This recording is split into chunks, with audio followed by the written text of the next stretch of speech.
Doctor, मला आता 2 अपत्य आहेत, इथून पुढं मला अपत्य नको. मी एकाच अपत्यावर थांबणार आहे.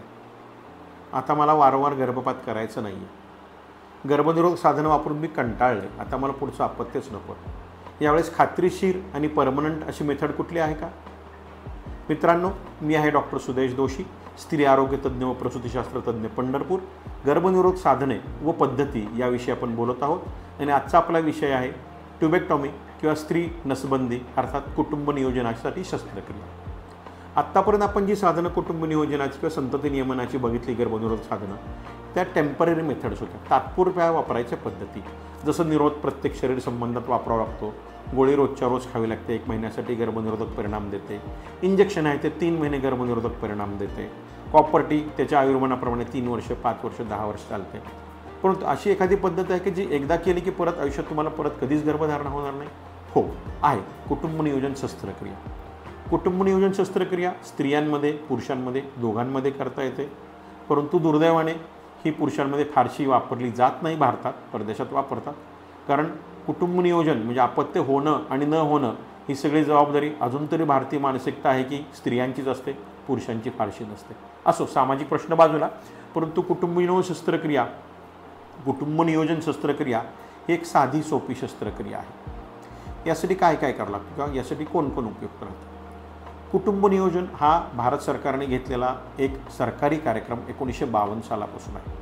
याच्यामध्ये मुख्यत्वे करून कुटुंब नियोजन शस्त्रक्रियेवरच भर दिला जात होता, ज्याला आपण ट्युबेक्टॉमी म्हणतो. याच्यामध्ये काय करतात की आपण बघतो गर्भधारणा होण्यासाठी ज्या विविध गोष्टी उपलब्ध गरजेच्या असतात त्याच्यामध्ये 2 बीजवाहिनी किंवा गर्भनलिका असतात.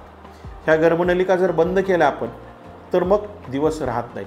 स्त्रीबीज तयार होतं, अंड फुटतं, शरीर संबंध होतात, शुक्राणू पोहत जातात, परंतु मार्ग बंद असल्यामुळं गर्भधारणा होत नाही. अशा पद्धतीने शस्त्रक्रियेचा मूळ उद्देश ही आणि ही या 2 बाजूला 2 असलेल्या गर्भनलिका बंद करून टाकणे हा असतो.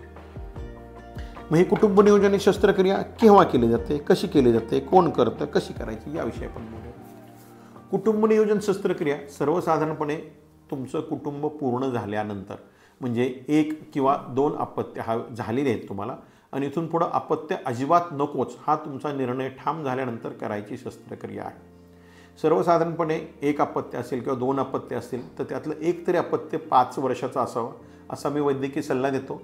त्याचं कारण असं की अजूनही भारतामध्ये 5 वर्षापेक्षा लहान असलेल्या मुलांना आजार होणे, क्वचित प्रसंगी मृत्युमुखी पडणे, अपघात होणे ही शक्यता जास्त असते.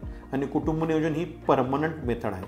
म्हणजे एकदा तुम्ही कुटुंब नियोजनाची शस्त्रक्रिया केली की परत मागे फिरायला जागा नाही. हां, वैद्यकशास्त्र प्रगत झालेले त्यामुळे आपण परत जोडू शकतो, नाही असं नाही, पण ह्या सगळ्या जरतरच्या गोष्टी आहेत. त्यामुळे सर्वार्थाने ही एक परमनंट मेथड आहे. ही परमनंट मेथड जेव्हा तुमचं कुटुंब पूर्ण झालं आहे अशा वेळेस तुम्ही करू शकता. कुठल्या वयात ही शस्त्रक्रिया करावी, केव्हाही करता येतं. भारत सरकार म्हणते वयवर्ष 21 पासून वयवर्ष 40पर्यंत 45पर्यंत कोणीही करू शकतो. अर्थात ते बघत असताना इतरही गोष्टी बघितल्या जातात. तुमचं एकतरी मूल 1 वर्षाचा असं कायदेशीर भारत सरकारचा नियम आहे, पण आम्ही 5 वर्षापर्यंत थांबा असं सांगतो. आता याचे फायदे काय, तोटे काय? फायदा असं मी सांगितला की ही 100% नॉन रिव्हर्सिबल मेथड आहे, परमनंट मेथड आहे. तोटा काय, तर नॉन रिव्हर्सिबल हा सुद्धा एक तोटा होऊ शकतो. भविष्यात काही कारणामुळं तुम्हाला अपत्य व्हावं वाटलं, कधी कधी स्त्रियांचे पुनर्विवाह होतात, जोडीदार बदलतो, अशा वेळेस अपत्य हवं असेल तर या पद्धतीचा उपयोग होत नाही. या शस्त्रक्रिया खूप गुंतागुंतीची असते का? नाही. ही एक अत्यंत साधी सोपी शस्त्रक्रिया असते, ज्याच्यामध्ये स्त्रीचं पोट साधारणपणे 1 इंच किंवा 2 इंच एवढं उघडलं जातं आणि त्यातनं गर्भनलिका बघून त्या बांधून टाकल्या जातात, कट केल्या जातात.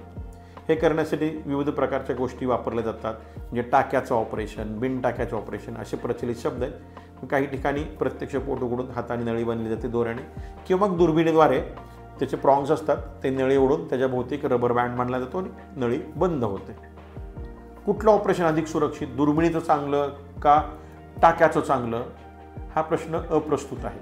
दोन्ही प्रकारे केलेली शस्त्रक्रिया अतिशय सुरक्षित असून दोन्हीमध्ये होणारे जे कॉम्प्लिकेशन्स आहेत ते अत्यंत नगण्य आहेत. हां, त्या डॉक्टरांची कौशल्य, ते कोणत्या पद्धत करण्यामध्ये निष्णात आहेत. एखाद्या डॉक्टर लॅप्रोस्कोपी खूप सुंदर करतात, एखाद्या डॉक्टर पोट उघडून केलेल्या शस्त्रक्रिया तितक्याच उपयुक्ततेने करतात. ही शस्त्रक्रिया करताना भूल द्यावी लागते का? हो, ही शस्त्रक्रिया करताना एकतर जागच्या तिथल्या तिथे भूल देतात किंवा कमरेतनं, ज्याला स्पायनल ॲनेस्थेशिया असं म्हणतात, किंवा काही स्त्रियांच्या बाबतीत शिरेवाटे पण भूल देता येते.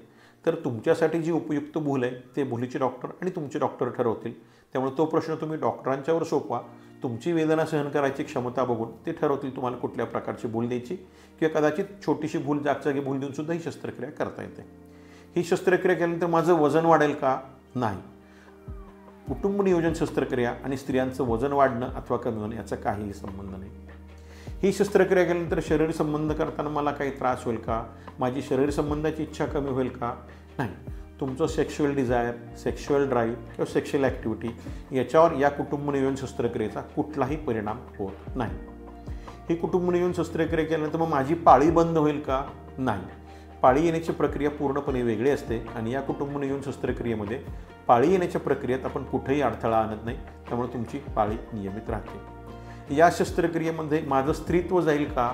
माझ्या ओव्हरीज काढून टाकल्या जातील का? नाही. या शस्त्रक्रियेमध्ये ओव्हरीजना अजिबात हात लावला जात नाही. त्यामुळे तुमची पाळी नियमित येत राहणार. तुमचं स्त्रीत्व पूर्णतः शाबूत राहणार. या शस्त्रक्रियेनंतर माझ्या पाळीमध्ये रक्तस्रावात किंवा पाळीच्या वेळापत्रकात काही बदल होईल का?